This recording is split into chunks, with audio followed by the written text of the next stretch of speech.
오늘은 이제 에스라 말씀이에요.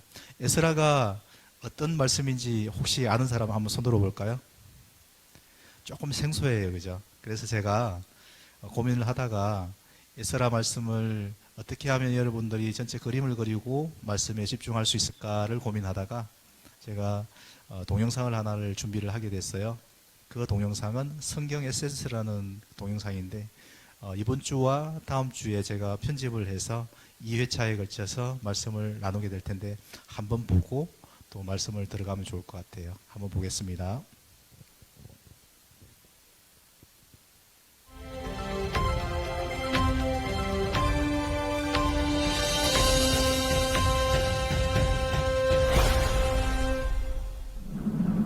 안녕하세요. 이번에는 에스라서에 대해 살펴보겠습니다. 에스라, 느헤미야, 에스더는 주전 5세기에서 4세기 페르시아가 이스라엘을 지배하던 시대의 사건들을 다루고 있습니다. 또한 이스라엘 포로기 이후 생존자들과 후손들이 어떻게 신앙 공동체를 이루었으며 각자 처한 곳에서 어떤 모습으로 살아갔는지를 잘 보여줍니다. 그들의 마음속에는 과연 여호와 하나님이 자신들을 기억하고 계신지, 과거 언약의 약속들이 과거에만 묻혀있는 것은 아닌지, 아니면 현재에도 유효한 것인지, 어떤 희망을 가지고 살아가야 하는지, 앞으로의 운명은 어떻게 되는 것인지 등에 대한 많은 질문이 있었습니다. 이 세 권의 책은 이러한 질문들에 대한 답을 제공해 줍니다. 역대기는 주전 538년 고레스 왕이 유다 예루살렘의 성전을 건축하라. 너희 중에 그의 백성된 자는 다 올라갈지어다 라고 하는 말로 마칩니다. 그리고 역대기의 끝부분이 에스라서의 도입부가 됩니다. 에스라서는 고레스 왕이 칙령을 발표하는 장면으로 시작합니다. 페르시아 왕을 통해 이스라엘 백성들을 약속의 땅으로 귀환시키시고 성전을 복구하게 하는 이 고레스 칙령은 신약적으로 아주 중요한 의미를 지닙니다. 이것은 오래전 예레미야를 통해서 말씀하신 70년의 포로 생활 마감에 대한 예언의 성취입니다. 또한 150여 년 전 이사야 선지자를 통해 말씀하신 예언의 성취이기도 합니다. 하나님께서 선택한 자기 백성들을 잊지 않으셨다는 증거이기도 합니다. 여전히 여호와는 자기 백성을 향한 관심이 있으며 그들을 돌보고 계심을 의미합니다. 예루살렘으로의 귀환은 제2의 출애굽을 의미하며 성전 건축에 대한 허락은 과거와 같이 여호와 하나님을 예배하는 영적 공동체의 새로운 출발을 의미하는 것입니다. 비록 솔로몬 시대처럼 화려한 성전은 아니나 여호와께서는 여전히 그들과 함께 하실 것입니다. 또한 고레스 칙령을 통해 오래전 계획하신 하나님의 뜻을 이루신 것은 하나님은 단순히 이스라엘에 국한된 분이 아니며 세상의 주관자들을 주관하시는 분이시자 역사의 주권자이심을 보여줍니다. 에스라서의 제목은 책의 주인공의 이름을 딴 것입니다. 에스라는 대제사장 아론의 후손이며 학사로 율법에 능통한 자입니다. 유대 전통은 에스라를 저자로 지목하지만 확실하지는 않습니다. 그가 활동한 시기는 페르시아 왕 아닥사스다 1세 때입니다. 에스라서는 성전 재건의 역사적 사건을 다루는 1장에서 6장, 또 에스라의 개혁을 다루는 7장에서 10장으로 크게 둘로 나뉘어집니다. 다윗의 후손인 스룹바벨을 리더로 귀환한 자들이 성전의 기초를 놓습니다. 그러나 주변 민족들의 방해로 작업이 중단됩니다. 그리고 18년이 지난 후 선지자 학개와 스가랴의 활동으로 성전 건축이 재개되며 주전 515년에 완공됩니다. 586년 바벨론의 느부갓네살 왕에 의해 솔로몬의 성전이 파괴된 때로부터 정확히 70년이 지난 후에 성전이 다시 완공된 것입니다. 많은 학자들은 이것을 70년 포로 생활의 상징적 마감으로 봅니다. 이 성전은 스룹바벨의 지휘하에 완공되었다고 해서 스룹바벨의 성전이라 부르기도 하고 제2성전으로 부르기도 합니다. 네, 동영상을 잘 보셨나요? 그래서 에스라가 성경에 어디쯤 위치하는지 대충 알겠죠, 그죠? 근데 저는 이것만 하면 또 잘 이해가 안 될 것 같아서 성경 전체의 역사에서 에스라가 어떤 위치를 차지하는지를 한번 설명을 해보려고 그래요. 창세기 1장을 먼저 한번 가볼까요? 창세기 1장에 하나님이 태초에 천지를 창조하신 그 사건이 나오죠. 그리고 하나님은 천지를 6일 만에 창조하시고 그리고 7일째 세우셨는데 그때 하나님께서 하셨던 표현이 나오죠. 보시기에 좋았더라. 하나님이 감탄사예요. 아, 너무 좋다. 너무 잘 만들었다. 그렇게 해서 1장 26절에서 28절까지 어떤 일이 일어나죠? 하나님께서는 우리 인간에게 주셨던 그 지위와 사명에 대해서 이야기해요. 우리 인간의 사명은 뭐예요? 하나님의 대리자로서 왕으로서 이 세상을 통치하고 다스리도록 권세를 받은 거예요. 그런데 3장에서 어떤 일이 벌어지죠? 사탄이, 뱀이 등장하죠. 그래서 인간을 속여요. 어떻게 속이냐 하면 하나님이 선악과를 먹지 말라고 했는데 먹어도 된다. 정말 그러더냐 이렇게 이야기하면서 먹으면 거기서 떠나서 하나님처럼 될 거다라고 속여요. 그래서 실제로 하나님처럼 됐나요? 아니죠. 그 부왕의 권세를 다 빼앗기고 에덴에서 쫓겨나게 되는 거예요. 너무 안타깝죠. 그 오늘날의 많은 학자들이 이렇게 이야기해요. 아담은 우리와 좀 다른 존재일 거다. 왜냐하면 우리보다 훨씬 능력이 많은 그런 사람이었던 거예요. 그런데 지금 우리가 많이 망가져서 이렇게 된 거예요. 진화가 돼서 이렇게 된 게 아니에요. 망가져서 이렇게 됐는데, 그리고 나서 바벨탑 사건이나 이런 여러 가지 일들을 통해서 점점점 세상이 어떻게 돼요? 악하게 돼서 결국은 하나님이 세상을 썰어버리지 않으면 안 된다는 그 사건까지 간 거예요. 그 사건이 뭐죠? 노아의 홍수의 사건이죠. 노아의 홍수의 사건이 일어나고 나서 노아의 가족 8명만 배에 타요. 그 배의 주자라는 말이 그 사람이 8명이 타서 구원을 받았던 그 한자의 사건도 나타나요. 그런데 여기서 끝나는 것이 아니라 하나님은 이제 일을 시작하는 거예요. 누구를 부를까요? 창세기 12장에 가면 누구를 불러요? 아브라함을 부르죠. 아브라함의 아들이 누구예요?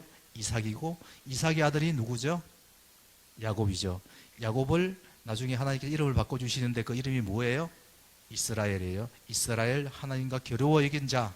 그래서 그 이스라엘 민족을 택해서 그 애굽 땅에서 그 어머니 모태와 같은 땅에서 60만, 장정만 60만이라고 했으니까 200만이 넘는 큰 민족을 만들어서 어디로 보내죠? 출 이집트를 시켜서 가나안 땅으로 보내고 이스라엘 민족을 만들게 되는 사건이 나타나요. 그런데 그걸로 끝나는 것이 아니라 이스라엘이 여전히 하나님과 동행하지 못해서 있었지만 하나님께서 누구를 세워요?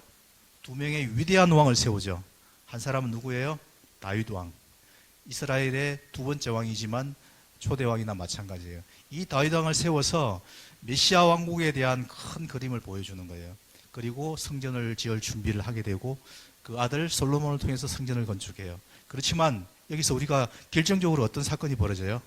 하나님을 배반하는 거예요. 어떻게 배반했나요? 바알과 아세라, 그 우상에게 절하고 섬기고 해서 하나님을 떠나갔던 그런 반역의 역사를 계속 이어나가니까 어떤 일이 벌어져요? 하나님께서 계속 경고를 하죠. 그렇게 하지 마라, 하지 마라, 하지 마라 하는데 어떻게 해요? 계속 반역을 하게 되죠. 그래서 이스라엘이 망하게 되는 거예요. 그리고 두 번째로 완전히 망하게 된 시점이 언제예요? 유다가 망하게 되죠. 그런데 하나님께서는 선지자들을 통해서 계속 이야기를 하시는 거예요. 어떻게 이야기하세요? 내가 너희를 다시 회복시킬 거다. 그 장면이 오늘 나오는 장면이에요. 하나님께서는 어떻게 약속을 하셨는지 궁금하죠. 이사야서에 보면 내 종 고레스라는 사람을 통해서 세우겠다. 하나님께서 그 약속을 하시는 거예요. 놀랍게도. 그 일이 벌어지기 전에 하나님이시기 때문에 하실 수 있는 약속이에요. 그리고 에레미야를 통해서는 어떤 약속을 하세요? 70년 만에 돌아오겠다. 이런 약속을 해주시는 거예요. 그 약속의 출발이 어디냐면 오늘 말씀을 들었던 에스라서 1장이에요. 에스라서 1장에 뜬금없이 한 왕이 나타나요. 페르시아의 아주 초대 위대한 왕, 고레스 왕. 그 사람을 하나님이 세우셔서 뜬금없이 너희는 다 돌아가서 성전을 세우고 예배를 드리라. 이렇게 이야기하는 거예요. 그 장면이 나타나요. 오랫동안 포로 생활을 하다가 완전히 멸망하고 그 성전이 파쇄돼 가지고 완전히 망한 그 민족 가운데서 하나님께서 다시 불러 일으켜서 돌아오게 만든 그 장면이 오늘 에스라예요. 대충 이해가 되시나요? 전체를 봤어요, 짧게. 그리고 나서 오늘 3장에 이르러요. 3장에 어떤 일이 나타나죠? 그거는 조금 이따 이야기할게요. 자, 궁금증을 좀 남겨놔야 또 이렇게 집중을 하게 되니까. 네. 자, 오늘은 제가 이야기만 하면 또 이해가 잘 안 될 것 같아서 또 고민을 했어요. 어떤 오늘날의 이야기를 좀 해줘야 우리 친구들이 잘 이해를 할 거다라고 생각을 해서 어떤 교수님의 이야기를 해줄 거예요. 어떤 제가 잘 아는 교수님이 그 초등학교 아이가 있었어요. 그 아이가 갖고 싶은 거, 초등학교 아이들이 뭘 갖고 싶나요? 여러분 조금 지났지만 기억을 한번 더듬어 볼까요? 뭘 갖고 싶죠? 남자아이들 특히 갖고 싶어 하는 거. 레고. 레고 중에서 몇 년 전에 인기 있었던 레고가 뭐죠? 저게 뭔가요? 헐크버스터. 저걸 사준 거예요. 큰 마음을 먹고.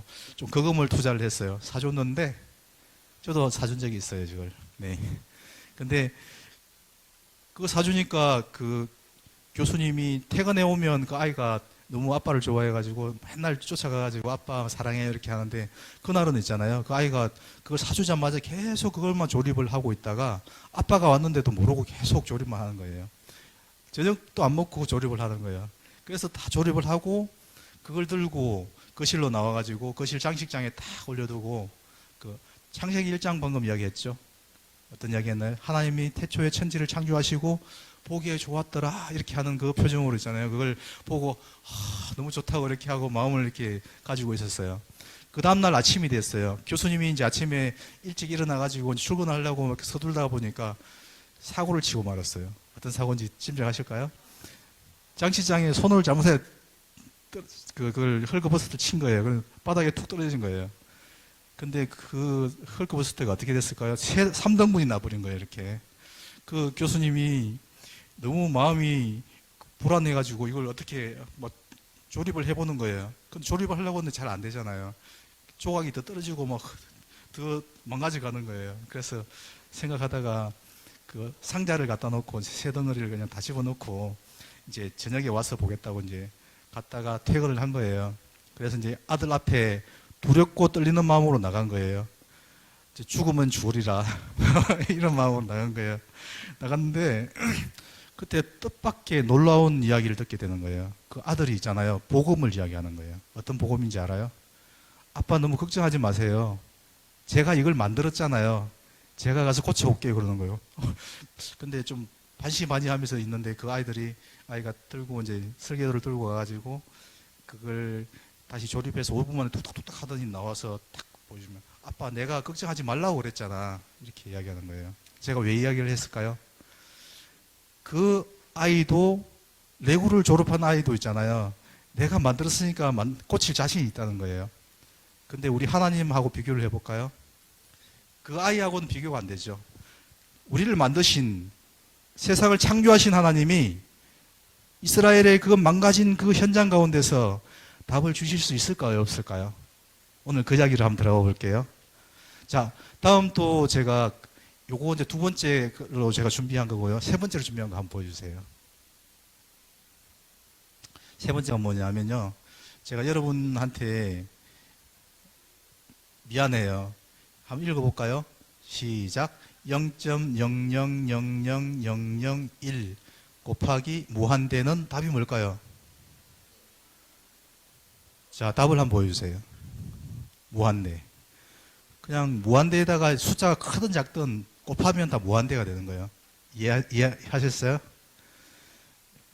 수학을 싫어하는 친구들은 또 싫어할 것 같은데. 자, 두 번째 문제 한번 내주세요. 마이너스 제곱은 뭐예요? 100만이에요, 100만. 콩이 이렇게 6개 붙으면 100만이 되는 거예요. 기본적으로 외우셔야 돼요, 이거는. 그래서 100만 곱하기 무한대면 마이너스 100만이에요. 뭘까요? 네, 맞아요. 어우, 수준이 저하고 비슷한 것 같아요. 네.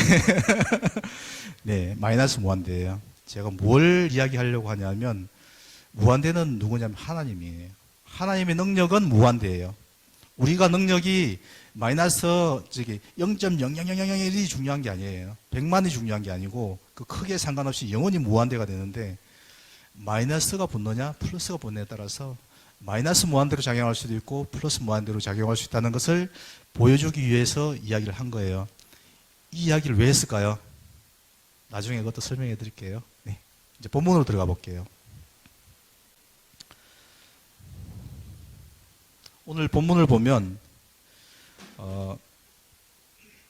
이야기 좀 듣기 싫나 보네요. 네. 네. 아까 이야기했듯이 예레미야 선지자를 통해서 70년 후에 하나님께서 그 돌려보내서 회복시키신다고 했죠. 그죠?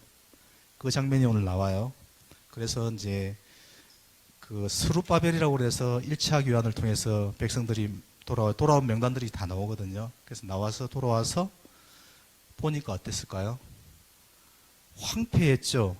성전은 다 무너지고 다 빼앗기고 이렇게 된 그 상황 가운데서 하나님께서 이제 있는데 백성들은 어땠을까요? 마음이 막막하고 무거운 마음을 가지고 있었겠죠. 그런데 그 사람들은 그냥 살아가는 게 아니라 생존의 문제인 거예요. 여러분, 완전히 실패한 가운데서 이 백성들이 해야 될 일이 뭔지를 한번 찾아볼까요? 여러분 같으면 어떻게 했을 것 같아요? 이방 나라에 바벨론에 포로로 끌려갔다가 이제 돌아온 거예요. 오니까 완전 다 무너져서 폐허가 된 거예요. 어떻게 할까요? 하나님께서는 어떤 사명을 줬나요? 너희들은 돌아가서 성전을 새로 짓고 또 너희 하나님을 예배해라 이렇게 이야기했죠. 그럼 두 가지 사명을 준 거예요. 순서가 뭘까요? 성전을 먼저 짓는 게 먼저일까요? 예배를 드리는 게 먼저일까요? 와, 좋아요. 오늘 이렇게 하니까 너무 힘이 나네요. 예배예요. 우리가 성전을 다 짓고 예배를 드릴 수는 없어요. 성전을 짓는 이유가 뭐죠? 예배를 드리기 위한 거예요. 그래서 어떤 형편의 준비가 되든 안 되든 이 사람들은 어떻게 했어요? 제단을 먼저 쌓았죠. 성전을 다 짓기 전에 제단을 쌓고 예배를 드리기 시작하는 거예요. 여러분 삶 속에 있잖아요. 어떤 어려움이 있더라도 먼저 예배를 회복하는 여러분이 됐으면 좋겠어요. 여러분 아브라함이 있잖아요. 가는 곳마다 한 일이 뭐였어요? 하나님이 왜 그랬을까요? 단을 쌓고 이게 뭐예요? 예배를 드리는 거예요. 제단을 쌓고 예배를 드리는 거예요. 여러분이 어디를 가든지 예배 드리는 여러분이 되어야 되는 거예요. 우리 한국의 디아스포라, 그러니까 외국에 이민을 가가지고 사던 많은 사람들이 제일 처음에 한 일이 뭔 줄 아세요? 교회를 세우고 예배를 드리기 시작하는 거예요. 여러분 삶 가운데 크리스찬으로서 정체성을 가지고 살려고 그러면 예배를 드리는 사람, 이 사람을 하나님께서 부르고 계시고요. 예배의 자리를 소중히 여기고 예배를 통해서 삶을 살아가는 이 사람을 하나님께서 찾고 계시는 거예요. 그 한 사람 한 사람이 여러분이 되어야 되는 거예요. 아시겠어요? 자, 두 번째는 뭘까요? 자, 그랬으면 이제 성전을 본격적으로 건축을 해야 되겠죠. 그죠? 근데 성전만 건축하는 게 중요한 게 아니고 성전이 삶의 중심이 되어야 되는 거예요. 맨날 교회에서 살아라 이런 이야기는 아니에요. 그렇지만 교회를 중심으로 우리가 모임을, 교회는 건물만 이야기하는 거 아닌 거 알고 계시죠? 우리의 믿음의 동역자들, 이 사람들을 통해서 하나님께서 일을 하시기를 원하시는 거예요. 그래서 성전 건축을 해나가는 거예요. 하나씩 하나씩. 근데 여기서 우리가 놀라운 사실이 하나가 있죠. 갑자기 이 좋은 날에 사람들이 울죠. 그죠? 왜 울었을까요? 두 가지 이유가 있다고 봐요. 한 가지 이유는 뭐예요? 자신들의 죄를 생각한 거예요. 왜냐하면 이 성전을 건축하면서 이 성전이 왜 이렇게 아름다웠던 성전이 왜 무너졌느냐? 우리 조상들의 그 죄악 때문에 이 성전이 파괴됐기 때문에 목 놓아 울었던 거예요. 그리고 그 성전이 너무나 초라했던 거예요. 사실은 이 성전은 굉장히 크게 지으라고 했는데 초라할 수밖에 없는 그런 상황이었어요. 솔로몬 성전보다 제가 계산을 해보면 6배를 더 크게 만들려고 했는데 그렇게 하지는 못했어요. 근데 너무 초라하게 지으니까 우리 죄를 생각하고 울게 됐던 거예요. 그리고 또 다시 이렇게 세우시는 하나님을 보면서 감격을 느꼈기 때문에 울었을 거예요. 자, 여기까지 하니까 이제 점점 표정이 굳어지고 또 어떻게 돼요? 이제 좀 지겨운데 이런 생각이 들죠. 그럼 이때 우리가 해야 될 게 뭘까요? 주관식이에요. 포로로 끌려갔다가 예루살렘으로 돌아온 백성들은 자기 자신이 해야 될 사명을 두 가지를 기억했는데 그것이 무엇인지 토론하고 답하자. 사명이 두 가지였어요. 뭐였을까요?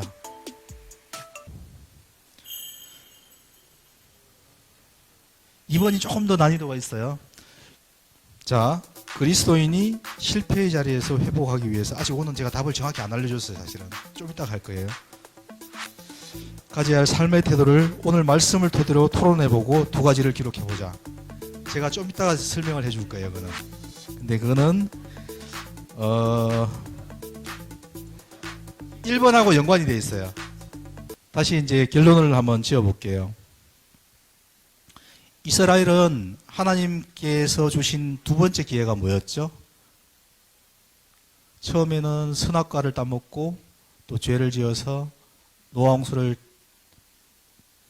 통해서 다 세상이 쓸려나가고 나서 다시 볼까요? 아브라함을 통해서 또 그 아들 손자 야곱의 이스라엘을 통해서 그 다음에 또 누가 나왔어요? 다윗과 솔로몬. 이런 두 번째 기회를 주셨어요, 하나님이. 근데 그 사람들은 어떻게 했어요? 이스라엘 백성들은 발로 걷어찬 거예요. 그냥 다 필요 없어, 나는 우상이 좋아, 그러고 간 거예요. 그래서 어떤 일이 벌어졌죠?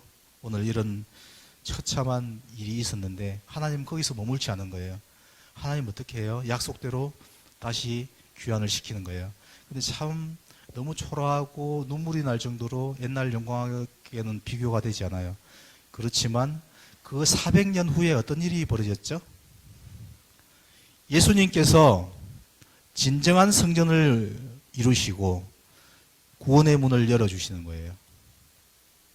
옛날처럼 동물의 피를 흘려서 제사를 드리지 않게 해주셨어요. 이것은 예배 거잖아요. 우리 예배 드릴 때 동물의 양의 그 피를 다 잡으려면 전도사님 너무 힘들 것 같아요. 막 피 흥건해가지고. 근데 예수님께서는 친히 완전한 회복을 만들어 주신 거예요. 우리가 실패하고 살아갈 때 있잖아요. 하나님께서는 아까 이야기했잖아요. 3등분 난 그걸 어린아이도 다 회복을 시켜주시는데 우리를 만드신 하나님이 회복을 못 시켜주실 하나님이 아니신 거예요. 그죠? 기억나시죠? 또 이야기를 해볼까요? 우리가 완전히 실패한 그 자리에 있을 때 하나님께서는 있잖아요. 우리의 힘과 능력을 보시지 않아요. 우리는 0.000001이 우리가 가진 능력이라 할지라도 우리 하나님의 곱하기 무한대의 능력에 접해되면 우리의 능력과는 상관없이 무한대가 되는 거예요. 무한대의 하나님 능력이 내 능력이 되는 거예요. 이걸 알고 그 능력으로 살아가는 여러분이 되기를 저는 간절히 바라는 거예요. 그런데 마이너스 100만 곱하기 무한대 하면 어떻게 돼요? 큰 것처럼 보이지만 방향이 잘못된 거예요. 방향이 정말 중요한데 그것은 방향은 뭘 의미할까요? 태도를 의미하는 거예요. 우리의 태도가, 우리의 삶의 태도가 있잖아요. 하나님을 향하지 않고 세상을 향하고 사탄을 따라가고 그 에덴 동산에서 우리를 넘어뜨리게 만들었던 그 악한 권세들을 따라가면 마이너스 길로 가는 거예요. 우리의 능력과 상관없다니까요. 하나님의 능력까지도 상관이 없게 만드는 게 우리의 태도인 거예요.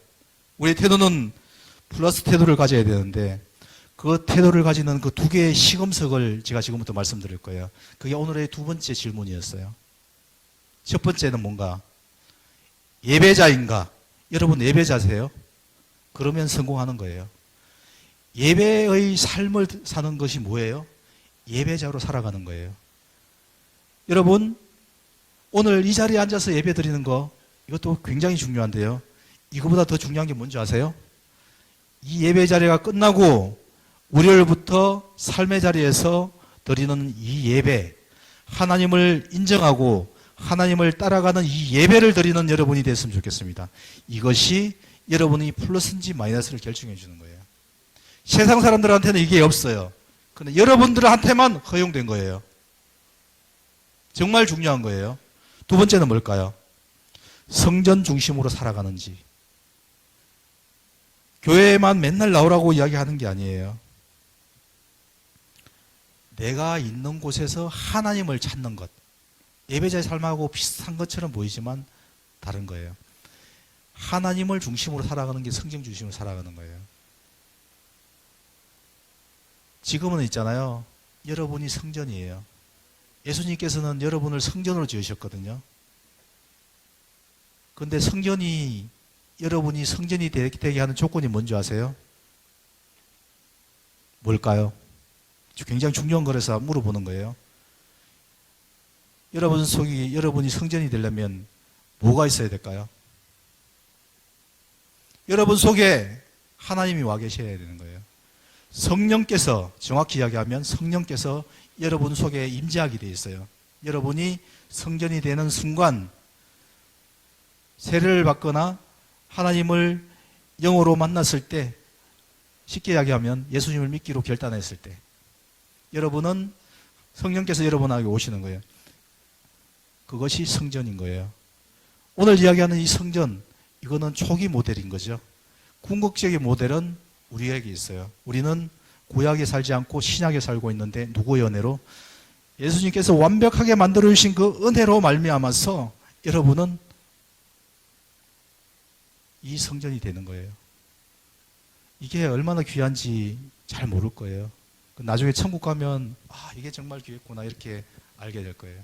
이런 성전 중심의 삶, 성령님을 사모하고 성령께서 하라고 주신 그 삶을 사는 것, 이것이 여러분의 두 번째 키 포인트예요. 오늘 아시겠죠? 성전 중심으로 살아가는 여러분 속에 와 계신 성령님을 모시고 살아가는 삶, 그것이 엄밀히 이야기하면 두 돈 다르게 보이지만 하나예요. 뭘까요?